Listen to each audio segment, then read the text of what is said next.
بھائیو، زندگی تیزی سے گزرتی ہے۔ ہم دیکھتے ہیں ایک بہت بڑی تعداد دنیا میں آتی ہے،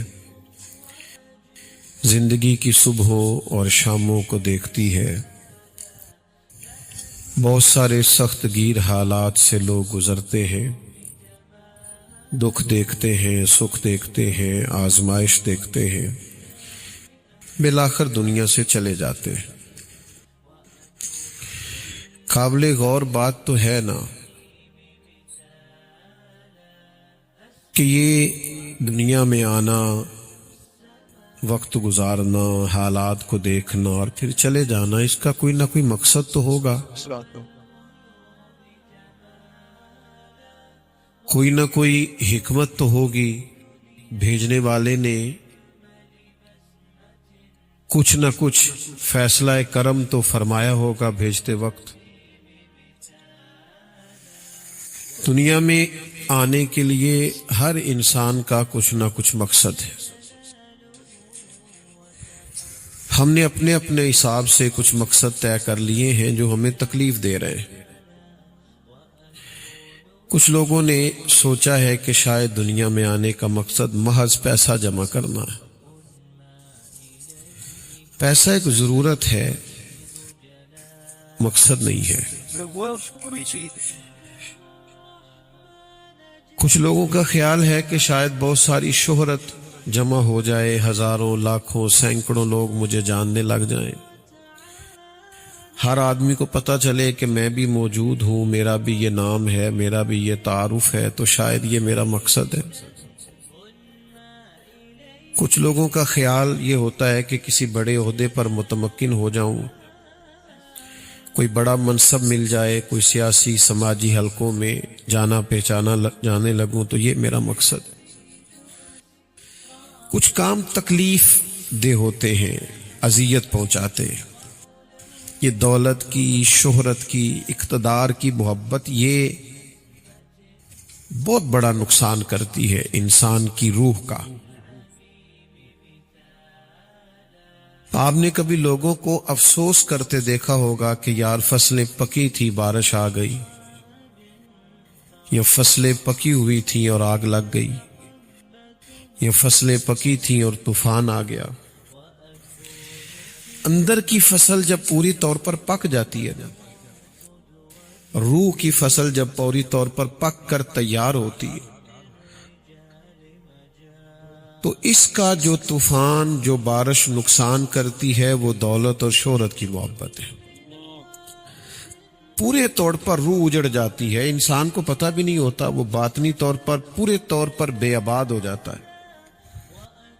حدیث موجود ہے سیاستہ میں، نبی کریم صلی اللہ تعالی علیہ وسلم نے ارشاد فرمایا کہ دو بھوکے بھیڑیا ویسے ہی خطرناک ہوتا ہے، اور بھوکا ہو پھر کتنا خطرناک ہوگا۔ حضور فرماتے ہیں دو بھوکے بھیڑیے بکریوں کے ریوڑ میں کھلے چھوڑ دیے جائیں، وہ اتنا نقصان نہیں کرتے جتنی دولت اور شہرت کی محبت انسان کے باطن کا نقصان کرتی۔ آپ سوشل میڈیا اٹھا کے دیکھیں، سیانے سیانے لوگ مشہور ہونے کے لیے کیا حرکات کر رہے ہیں۔ وزادار آدمی ہے، کچھ چیزیں اس کی طبیعت پر میچ ہی نہیں کر رہی، لیکن اسے شہرت چاہیے۔ دولت کمانے کے لیے لوگ کیسے کیسے خطرناک حربے استعمال کرتے ہیں۔ تو کریم رب نے فرمایا تمہارا دنیا میں آنے کا مقصد ہے، اس مقصد حیات کو سمجھو۔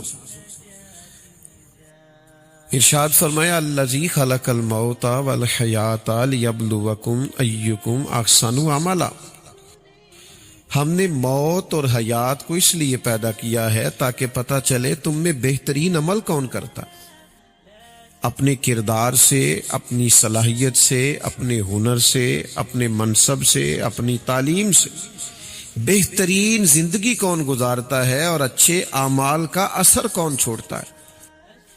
ہم میں سے بہت سارے لوگ باصلاحیت ہوتے ہیں، کچھ کی بولنے کی صلاحیت ہوتی ہے، کچھ کی لکھنے کی صلاحیت ہوتی ہے، کچھ کی کسی شعبے کے اندر مہارت ہوتی ہے، کوئی بجلی کو جانتا ہے، کوئی فن حرب و ضرب کو جانتا ہے، کوئی وکالت کے شعبے سے آگاہ ہے، کوئی میڈیکل کے شعبے سے وابستہ ہے۔ سارے لوگ باصلاحیت ہوتے ہیں، کوئی نہ کوئی خوبی اللہ تعالیٰ نے ہر بندے میں رکھی ہوتی ہے۔ حضرت سعدی شیرازی رحمت اللہ تعالی علیہ کے سامنے ایک شخص اپنے دوستوں کا شکوہ کر رہا تھا اور کہہ رہا تھا کہ میرے دوست بڑے ہی نکمے ہیں اور بڑے ہی بیکار ہیں اور ان کے اندر کوئی خوبی نہیں پائی جاتی اور ہمیشہ تانگی کرتے۔ تو حضرت سعدی اسے پھر بھی کہہ رہے تھے کہ دوستوں کو چھوڑنا نہیں چاہیے، غلطیوں کی اصلاح کی کوشش کرنی چاہیے۔ ہاں بد عقیدہ ہو جائیں، بد مذہب ہو جائیں تو بات الگ ہے، لیکن ویسے کوئی کمزوریاں آ جائیں تو ان کمزوریوں کی اصلاح ہوتی ہے، تربیت ہوتی ہے۔ آپ تربیت کر لیں، لیکن وہ بندہ کہنے لگا جی ان میں کوئی خوبی پائی نہیں جاتی، تو حضرت سعدی فرمانے لگے یہ تو نہیں نہ ہو سکتا کہ اللہ نے بندہ بنایا اور اس میں خوبی کوئی نہ ہو۔ وہ کہنے لگا حضور ان میں کوئی خوبی نہیں۔ فرمانے لگے چل پھر سن، پانی اگر بڑا گدلا بھی ہو نا، میلا کچیلا بھی ہو، تو آگ بجھانے کے کام پھر بھی آ جاتا ہے۔ اسے پی نہیں سکتے، اسے وضو نہیں کر سکتے، اسے کسی خاص استعمال میں نہیں لا سکتے، پر آگ جیسی خطرناک چیز پھر بھی بجھا سکتا۔ تو اللہ نے ہمارے اندر صلاحیتیں رکھی ہوتی ہیں، ایک تو ہم اپنی صلاحیت کو پہچانتے نہیں، غور نہیں کرتے کہ ہمارے اندر ہمارے رب نے کیا خوبی رکھی۔ نبی رحمت صلی اللہ تعالی علیہ وسلم کا کمال یہ ہے کہ حضور نے لوگوں کی چھپی ہوئی خوبیاں نکھار ڈالی۔ حضور نے انہیں بتایا کہ تم یہ کر سکتے ہو، یہ تمہارے اندر انقلاب ہے۔ جو لوگ سمجھتے تھے کہ ہم صرف بکریاں اور اونٹ ہی چلا سکتے ہیں، مدینے والے محبوب نے فرمایا نہیں، تم دنیا کا نظام بھی چلا سکتے ہو، تم حکومت بھی سنبھال سکتے ہو۔ خود نہ تھے جو راہ پار اوروں کے ہادی بن گئے۔ وہ کیا نظر تھی جس نے مردوں کو مسیحا کر دیا؟ تو پہلے تو اپنے اندر دیکھیں کیا خوبی کیا پائی جاتا ہے، آپ کیا کر سکتے ہیں، کیا آپ کے اندر کمال پایا جاتا ہے۔ اپنی اس صلاحیت کو پہچانے اور پہچاننے کے بعد پھر اس سے مثبت کام لیں، منفی کام۔ کچھ لوگوں کے اندر صلاحیت ہوتی ہے منفی کام لیتے ہیں۔ ایک دانشور نے لکھا ہے یہ جو لوگ فراڈ کرتے ہیں نا، فراڈ، میرے خیال ہے فراڈ کا ترجمہ کرنے کی ضرورت تو نہیں، آپ سب کو پتہ ہے فراڈ کیا ہوتا ہے۔ وہ کہتے ہیں یہ جو لوگ فراڈ کرتے ہیں نا، یہ بڑے ذہین لوگ ہوتے ہیں۔ اتنے بڑے مالدار کو، کروڑ پتی آدمی کو لوٹ لیا، سیانے تھے تو لوٹ لیا نا، بیوقوف آدمی تو نہیں لوٹ سکتا۔ کہتے ہیں یہ جو فراڈ، آپ کی پھر توجہ مجھے درکار ہے، یہ جو لوگ فریب کرتے ہیں نا، فراڈ کرتے ہیں، دھوکہ دیتے ہیں، یہ بڑے ذہین لوگ ہوتے ہیں۔ ان میں کمال پایا جاتا ہے کہ اتنا پڑھا لکھا آدمی ہے، اتنا بڑا بزنس مین ہے، اتنا بڑا مالدار ہے، لیکن اس کو شیشے میں اتار لیا، لوٹ کے لے گئے۔ اصل بات کیا ہے؟ اصل بات یہ ہے کہ ان لوگوں کے اندر کمال ہوتا ہے، لیکن یہ اپنے کمال کا غلط استعمال کرتے ہیں۔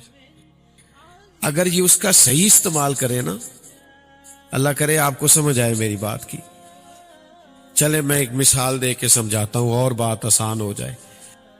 ہارون رشید کے پاس نا ایک مداری آیا تھا، کرتب دکھانے والا، اسکولوں میں آتے تھے نا میجک شو کرنے والے، تو اس کے پاس سوئیاں تھی، اس نے ایک سوئی پھینکی، کچی دیوار میں جا کے لگی، دوسری سوئی پھینکی تو وہ چھوٹا سا سوراخ ہوتا ہے سوئی کے پیچھے دھاگا ڈالنے کو، پنجابی میں تو نکا کہتے ہیں اس کو، دوسری سوئی پھینکی تو نکے میں جا کے لگی اس سوراخ میں، تیسری پھینکی تو وہ دوسری کے نکے میں لگی، اتنا زبردست نشانہ کہ 12 سوئیاں پھینکی ایک دوسرے کے سوراخ میں لگی۔ جب 12 مکمل ہوئی تو لوگوں نے تالیاں بجائی، کسی نے 10 روپے دیے، کسی نے 20 دیے، کسی نے 100 دیا، کسی نے 200 دیا۔ اس کا خیال تھا ہارون رشید بادشاہ ہے، زیادہ پیسے دے گا۔ ہارون رشید کہنے لگے اسے پکڑو اور اس ستون کے ساتھ باندھ اور اسے 80 کوڑے مارو۔ اس نے کہا بادشاہ میرا تو خیال تھا کہ تو موٹی رقم دے گا، اور کوڑے کس لیے مروا رہا ہے؟ نوجوانوں غور کرو۔ ہارون رشید کہنے لگے کوڑے اس لیے مروا رہا ہوں کہ اللہ نے تجھے اتنا پکا نشانہ دیا ہے اور تو مداری گر بن گیا ہے۔ میں تجھے اسلامی فوج میں بھرتی کروں، یہی نشانہ دین کے دشمنوں پہ لگا۔ تیرے اندر صلاحیت ہے، تیرے اندر خوبی ہے، اس خوبی کا مثبت استعمال کر، خیر کے کاموں میں اس خوبی کو لگا۔ امام بخاری میں صلاحیت تھی نا، انہوں نے اپنی خوبی لگائی اور امت کو بخاری شریف عطا کی۔ امام مسلم لکھنا جانتے تھے، سفر کیا، محبوب کی احادیث کا ذخیرہ جمع کیا، ان کی چھان پھٹک کر کے، واضح کر کے، دلائل دے کے، درجہ بندی کر کے طے کیا۔ لوگوں میں خوبیاں تھیں، انہوں نے دین کے لیے لگا دی، عمریں لگا دی، ڈیوٹیاں کر دی۔ کیا ڈیوٹی کرتے تھے سیدنا بلال حبشی؟ میرے نبی کی مسجد میں جھاڑو دیتے تھے، آنے والے مہمانوں کی خدمت کرتے تھے۔ حضور سید عالم علیہ السلام کی بارگاہ میں جو حاضری دینے آتے تھے، ان لوگوں کے لیے حضرت بلال حبشی آسانیاں کرتے تھے۔ عمر بھر یہ ڈیوٹی کی اور جم کے کی، ادھر ادھر نہیں دیکھا۔ پتہ ہے کمال کیا ملا؟ اپنے آپ سے کوئی نفع لیا ہے نا، زندگی اور موت کا مقصد پہچانا ہے۔ پتہ ہے نتیجہ کیا نکلا؟ حضور معراج شریف سے واپس آئے تو فرمایا بلال آپ کیا عمل کرتے ہیں؟ یا رسول اللہ آپ سے بہتر کون جانتا ہے؟ فرمایا بلال کمال ہو گئی، میں معراج پہ گیا ہوں، میں نے تو جنت میں بھی آپ کے چلنے کی آواز سنی ہے۔ حضرت بلال عرض گزار ہوئے، یا رسول اللہ صلی اللہ علیہ وسلم آپ نے فرمایا تھا جب وضو کرو مسجد آؤ تو 2 رکعت پڑھ لیا کرو، میں نے چھوڑی کبھی نہیں۔ تو دوست اپنے آپ سے کوئی کام لیں، آپ ایک کام کریں زندگی میں، تھوڑا مضبوط کر کے کریں۔ باصلاحیت ہے تو کوئی کچھ کر جائیں، اچھے کھانے کھا جانا، اچھے کپڑے پہن جانا، اچھی تصویریں بنا جانا، اور کچھ عرصے کے لیے سیاسی سماجی فلاحی کہلا جانا، اس سے کیا نتیجہ نکلتا ہے؟ نتیجہ تو یہ ہے کہ آپ کا وجود نفع بخش ہو، آپ کچھ چھوڑ جائیں زندگی میں، کچھ ایسے صدقات جاریہ ہو جن سے پھر نفع ہوتا رہے، جن سے پھر برکت ہوتی رہے، جن سے پھر خیر بٹتی رہے، جس سے پھر آنے والے وقت میں لوگوں کے لیے آسانیاں ہوتی رہے۔ میں آپ کی خدمت میں عرض کروں، ایک وقت آتا ہے کہ پھر انسان کو نہ لگن لگتی ہے اب میں کچھ کروں، اب میں کوئی انقلاب برپا کروں، اپنے آپ سے کوئی کام لوں، پھر اس وقت دیر ہو جاتی ہے۔ آپ کی توجہ ہے میری بات پر؟ صحت مند لوگ بیمار ہونے لگتے، جوان لوگ بوڑھے ہونے لگتے، تندرست وجود کمزور ہونے لگتے۔ انسان آہستہ آہستہ محسوس کرتا ہے کہ اس کے قوا اور اعصاب کمزور ہونے لگے، اس وقت سے پہلے کہ جب بڑھاپا آ جائے، اس وقت سے پہلے کہ جب انسان کمزور ہونے لگ جائے، اس وقت سے پہلے کہ جب انسان کے اندر یہ چیزیں طاری ہونے لگ جائیں، ہمیں کچھ نہ کچھ اعمال حسنہ، کچھ نہ کچھ خیر سمیٹنی چاہیے، کچھ نہ کچھ نفع لینا چاہیے، کچھ نہ کچھ برکات حاصل کرنی چاہیے۔ نبی کریم صلی اللہ تعالی علیہ وسلم نے فرمایا تم نے نا موت آنے سے پہلے زندگی کو غنیمت سمجھنا ہے، بڑھاپا آنے سے پہلے جوانی کو غنیمت سمجھنا ہے۔ فرمایا بیماری آنے سے پہلے صحت کو غنیمت سمجھنا، اچھے اعمال ترتیب دینے، اپنی صلاحیت کو اور اپنے وقت کو اور اپنے اوقات کو صحیح کر کے مینج کرنا ہے، خیر جمع کرنی ہے، اپنی آخرت کے لیے برکات جمع کرنی، کوشش کرنی ہے کہ ہم اپنے آپ سے کچھ ایسا کر جائیں کہ جس کی وجہ سے پھر اللہ تعالیٰ کی رحمت اور اس کا فضل ہماری طرف متوجہ ہو اور ہماری دنیا اور آخرت بن جائے۔ لیکن شرط وہ ہمارے ایک بزرگ تھے تو فرماتے ہیں کسی کو سمجھا رہے تھے، اس سے کہہ رہے تھے کہ یار کوئی اعمال خیر کر. تو آپ کو پتہ ہے لوگوں نے اپنی اپنی طبیعت کے لیے، اپنے آپ کو مطمئن کرنے کے لیے کچھ نہ کچھ دلیلیں بھی یاد کی ہوئی ہوتی ہیں. یہاں تو کسی سے کہنا کہ تو یہ کام کرتا ہے تو کہنا میں کیڑا کلا کرنا، ساری دنیا ہی کر دی. حالانکہ نیکیاں جمہوری نہیں ہوتی کہ پہلے سارے لوگ ٹھیک ہوں گے تو پھر آپ نے ہونا ہے. سب غلط بھی چلیں تو آپ نے اپنا رستہ ٹھیک رکھنا ہے. آمدام برسر مطلب وہ کہتے ہیں میں نے اس شخص سے کہا کہ تو ٹھیک ہو جا، تو کہنے لگا حضرت آپ ڈراتے رہتے ہیں ہر وقت، اللہ کی رحمت تو بہانہ تلاش کرتی. تو فرمانے لگے یہی تو تجھے سمجھا رہا ہوں، کچھ ایسا کر کہ بہانہ بن جائے اس کی رحمت کا. کچھ ایسا کر کہ بہانہ بنے اور اس کی رحمت متوجہ ہو. تو بھائی کچھ ایسا عمل کریں، کچھ ایسا زندگی میں کر گزرے. دیکھو نبی کریم صلی اللہ تعالی علیہ وسلم نے ارشاد فرمایا کہ ایک شخص نا اپنے گھر سے نکلا اور وہ باہر آیا، تو باہر آن کر کے اس نے دیکھا کہ رستے میں نا چوک میں ایک درخت لگا ہوا ہے. میں نے زیادہ باتیں نہیں کرنی، آپ توجہ کریں، بس میں بات کو سمیٹتا ہوں تھوڑی دیر میں. تو لوگوں کو تکلیف ہونا ہم تو خیر پرواہ نہیں نہ کرتے، گاڑی بھی جہاں مرضی پارک کر دیتے. اور اگر کوئی بیچارہ بول دینا صاحب سائیڈ پہ کر لے تو کہتے تو آگ بجھانی جا کے. بھئی اس نے نہ بھی آگ بجھانی ہو تو پھر بھی آپ کے لیے درست نہیں ہے. آپ رستہ چھوڑ کے اپنی سواری کو کھڑا کریں، یہی بہتر ہے اور یہی اخلاق کا تقاضا ہے. تو حضور فرماتے ہیں اس شخص نے دیکھا کہ عین چوک میں بیچ بالکل درخت لگا ہوا ہے اور لوگ گزرتے ہیں تو انہیں تکلیف ہوتی. تو اس شخص نے کیا کیا، اس نے اکیلے نے نا وہ درخت کاٹ دیا، لوگوں کا رستہ کشادہ کر دیا کہ اللہ کے بندے گزرے تو انہیں تکلیف نہ ہو. فرمایا اس نے لوگوں کا رستہ کشادہ کیا تھا، اللہ تعالیٰ نے اس کے لیے اپنی رحمت سے معافی کا فیصلہ فرما دیا. لیکن یہاں تو لوگوں کو رستے بند کرنے کا شوق ہے، رستے تنگ کرنے کا شوق، تکلیفیں دینے کا شوق.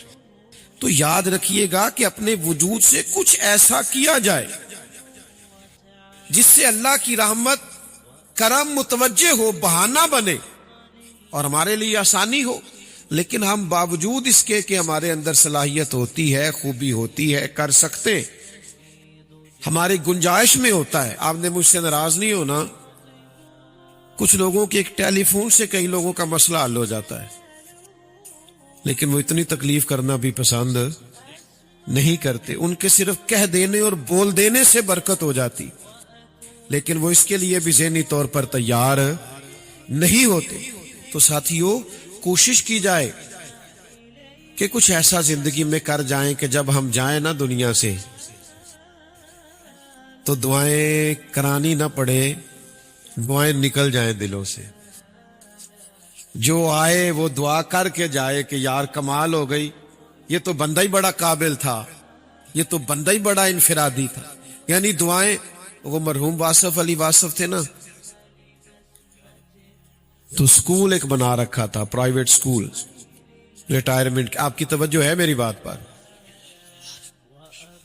تو ایک دن وہ کلرک کہنے لگا کہ حضرت میں لوگوں سے کہتا ہوں اتنی فیس دیں تو آپ کے پاس جاتے ہیں تو آپ کہتے ہیں فری داخل کر لو. تو ہر روز اتنے بندے آپ فری داخل کر رہے ہیں تو کاروبار کیسے چلے گا؟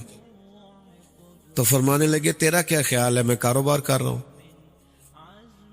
انہوں نے کہا پھر کیا کر رہے ہیں؟ کہنے لگے اپنے جنازے کے بندے پکے کر رہا ہوں. میں اپنے جنازے کے اکھاں جدوں میٹیاں زمانہ مینوں روے گا، اپنا تے اپنا بیگانہ مینوں روے گا. جدوں نہ میں دسیا میں خاراں نوں میں خانے وچ، پھر جام ٹوٹ جان گے تے میں خانہ مینوں روے گا. کئی لک لک رون گے تے کئی بک بک رون گے، گلیاں دا یانا تے سیانا مینوں روے گا. تو کو کام ایسا کیا جائے جس سے انسان کے لیے صدقہ جاریہ بچے. باقی یہ کہ ہم آ رہے ہیں، ہم جا رہے ہیں، یہ میں یہاں حاضر ہوں، میں یہاں پہنچ گیا ہوں، میں یہاں سے نکل گیا ہوں، اب سارا دن سٹیٹس لگائیں منع نہیں ہے، پر یہ کہ بھائی اپنے وجود سے کوئی کام بھی لیں، کچھ ایسا کریں جس کی برکات مرنے کے بعد قبر میں بھی نصیب ہو، جس کی برکات مرنے کے بعد آخرت میں بھی نصیب ہو، جس کا کچھ نفع بھی حاصل ہو۔ اب تو ہم اپنے دینی کاموں کو بھی دنیا بنا لیتے ہیں، اس میں بعض اوقات اتنا دکھاوا ہو جاتا ہے کہ دینی کام دینی رہتا ہی نہیں، وہ دنیا بن جاتا ہے۔ میں نے آپ سے وعدہ کیا تھا لمبی چوڑی تقریر نہیں کرنی، پر ایک دو بات سنیں تاکہ اپنی بات کو سمیٹنے کی طرف آؤں۔ حضور علیہ السلام نے فرمایا ایک تاجر، محض تاجر تجارت کرتا ہے، یعنی اسلام آپ کو یہ نہیں کہتا کہ آپ سارے کاروبار چھوڑ دیں، نوکریاں چھوڑ دیں، تسبیحات لے لیں، مسجد میں بیٹھ جائیں، دنیا کا کوئی کام ہی نہ کریں۔ اسلام کہتا ہے سارے کام کرو، بس اپنی اپنی سیٹ پہ بیٹھ کے نا تو اللہ کے بندوں کا بھلا کرو۔ میرے پاس نا ایک مخصوص محکمے کے کچھ لوگ آئے، کہنے لگے ہمیں کو نصیحت کر دیں، تو میں نے کہا میری نصیحت یہ ہے کہ جیڑا بندہ تہاڈے کو کام ہوندا ہے نا انہوں یہ نہ آکھیا کرو کل آئی، بھائی اتنی نصیحت ہے، اگر آپ کر سکتے ہیں تو آج ہی کر دیں۔ اللہ کے بندوں کو آسانی دیں، اللہ آپ پہ آسانی کر دے گا۔ کل آنا، پرسوں آنا، شام کو آنا۔ اچھا پھر مزے کی بات یہ کہ کوئی واقف مل گیا تو پھر اٹھ کے مل بھی لیتے ہیں، پھر چائے بھی پلا لیتے ہیں، پھر کام بھی کر دیتے ہیں۔ تو آپ نے اپنے منصب کا فریضہ نہیں ادا کیا، آپ نے تو تعلقات نبھائے۔ آپ کا منصب یہ تھا کہ جو بھی آتا آپ پیار کرتے، جو بھی آتا آپ محبت کرتے۔ تو میرے عزیز، حضور فرماتے ایک تاجر تھا، تجارت کرتا تھا۔ تو ظاہر ہے کہ سب لوگ امیر نہیں ہوتے، کچھ غربا بھی ہوتے ہیں، تو کچھ غریب لوگ نہ ادھار لے جاتے تھے۔ تو پھر وہ تقاضا کرنے کے لیے لوگوں کو بھیجتا کہ جاؤ، بھیجتے ہیں نا سیلز مین کو پیسے، ہم اگرائی کہتے ہیں اپنی زبان میں، کہ جاؤ گرائی کر کے لاؤ۔ تو وہ جاتا کہ جا کر کے پیسے تم لوگوں سے لے کے آؤ۔ تو حضور فرماتے ہیں وہ پتہ کیا کرتا، وہ تاکید کرتا کہ جو آدمی امیر ہو اور جان بوجھ کے پیسے نہ دے اس پہ سختی کرنا، لیکن اگر کوئی غریب ہو، تنگ دست ہو، مجبور ہو تو اسے گنجائش دے دینا، ہمارا گزارا ہوتا ہے۔ قیامت میں جب وہ اللہ کے حضور کھڑا ہوگا تو رب اسے معاف کر دے گا۔ تو وہ عرض کرے گا مالک اس معافی کا سبب کیا بنا؟ تو اللہ فرمائے گا تو کہا کرتا تھا نا جو غریب ہوا اسے آسانی دے دینا۔ یا اللہ میں کہا کرتا تھا، فرمایا تو میرے بندوں پہ آسانی کرتا تھا تو میں آج تیرے اوپر آسانی نہ کروں؟ تو بھائی جو آپ خیر کر سکتے ہیں، جو آپ بھلا کر سکتے ہیں، جو آپ ڈیوٹی کر سکتے ہیں۔ دیکھو نا آج ہمارے زمانے میں کیا کس نظر سے لوگ دیکھتے ہیں مسجد کے مؤذن کو۔ اب تو امام خطیب کی کوئی قدر نہیں ہوتی جو 5 وقت نماز پڑھاتا ہے، لیکن جو آذان پڑھے، محض آذان، اللہ کی نظر میں اور شریعت میں تو اس کا بڑا مرتبہ ہے، لیکن عام لوگ کیا قدر کرتے۔ لیکن اگر کوئی اذان بھی اخلاص سے پڑھے نا تو فرمایا جہاں جہاں تک اس کی آواز جائے گی قیامت کے دن وہ ساری جگہ اس کے ایمان کی گواہی دیں گی۔ تو کوئی کام تو کرو نا بھائی، زندگی میں کوئی کام تو کرو نا۔ ہمارا آج مزاج بن گیا ہے بیٹھ کے مایوسیاں پھیلانا، فلانا بھی کوئی نہیں کر رہا، فلانا بھی کچھ نہیں کر رہا، فلانا۔ میرے پاس ایک صاحب آئے بڑے پریشان، کہنے لگے مولویاں پیراں دے دنیا بڑی خلاف ہو گئی۔ تو میں ہس پڑا، میں کہ پکی گل ہے، کہندا آہو۔ تے میں کہ واپڈا والے نو دعاواں دیندے نے لوگ، پولیس والے دے بارے کی خیال ہے؟ میں نے کہا ہمارا سارا ہی سب کا ایک دوسرے کے بارے میں یہی حال ہے، حالانکہ ہم باہر سے نہیں ہوتے، ایک بھائی واپڈا میں ہے، ایک پولیس میں ہے، ایک عالم دین صاحب آپس میں ہوتے، لیکن نفرتیں اتنی بڑھا لی ہیں، عداوتیں اتنی بڑھا لی ہیں کہ دور دور ہو گئے دل ایک دوسرے سے۔ تو سمجھنے کا مقام یہ ہے، غور کرنے کا مقام یہ ہے کہ زندگی کے اندر اتنے زیادہ مسائل کھڑے نہ کریں، کوئی خدمت کریں، کوئی ڈیوٹی کریں، کوئی کام کریں، اپنے والدین سے پیار کریں، بہن بھائیوں سے کریں، بیوی بچوں کا خیال کریں، پڑوسیوں کی مدد کریں، دوستوں کے کام آئے۔ صرف ایک فلسفہ چھوٹا سا بدلنے کی ضرورت ہے۔ آج پوری دنیا میں، پورے ملک میں یہ فلسفہ پھیل گیا ہے کہ میں بھلا کسی سے کام کیسے لے سکتا ہوں۔ یہ فلسفہ چھوڑ دے، کسی سے کام لینا نہیں، کسی کو کام دینا ہے۔ بھائی چکر سے نکل آئے کہ میں نے فلانے سے یہ کام لینا ہے، آپ یہ دیکھیں میں نے فلانے کا یہ کام کرنا ہے۔ بس اپنی صلاحیت سے لوگوں کا فائدہ کریں، نفع کریں، آپ دیکھیں کس قدر زیادہ برکات حاصل ہو جائیں گی۔ اسی پر میں اپنی گفتگو کو سمیٹتا ہوں، اللہ کے حضور دعا کرتا ہوں اللہ تعالیٰ عمران حیدر صاحب کی اور عرفان حیدر صاحب کی، ہر دو حضرات کی مغفرت فرمائے، ہمارا جمع ہونا قبول فرمائے۔ مجبوریاں اس طرح کی ہوتی ہیں کہ ایک کے بعد دوسرا وقت دیا ہوا ہوتا ہے، ورنہ بزم کو چھوڑ کے جانا مناسب نہیں ہوتا۔ سادات کرام ماشاءاللہ سے یہاں جلوہ فرما ہے، اور آپ کا کچھ پروگرام مزید بھی میرا خیال ہے آگے چلے گا، تو آپ ہاں جی پھر جو بھی آگے سلسلہ ہوگا وہ چلے گا۔ میں اسی پر اجازت، اٹھیے گا نا، کوئی دوست نہ اٹھیے، برکت اسی کا نام ہے کہ آپ احتیاط سے بیٹھیں اور ساری سلسلے کو چلیں۔ صلی علی سیدنا و مولانا محمد معدن الجود والکرم وآلہ وبارک وسلم۔ اللہ اس بزم حسن میں جو بھی امور خیر سر انجام دیے گئے اپنی بارگاہ میں قبول فرما۔ اس تمام کا ثواب حضور سید عالم علیہ الصلاۃ والسلام کی عالی مرتبت بارگاہ میں پیش کرتے ہیں، قبولیت کا شرف عطا فرما۔ سرور کائنات علیہ السلام کا وسیلہ پاک تمام انبیاء کرام علیہم السلام کی عالی مرتبت پاک بارگاہوں میں پیش کرتے ہیں، قبول فرما۔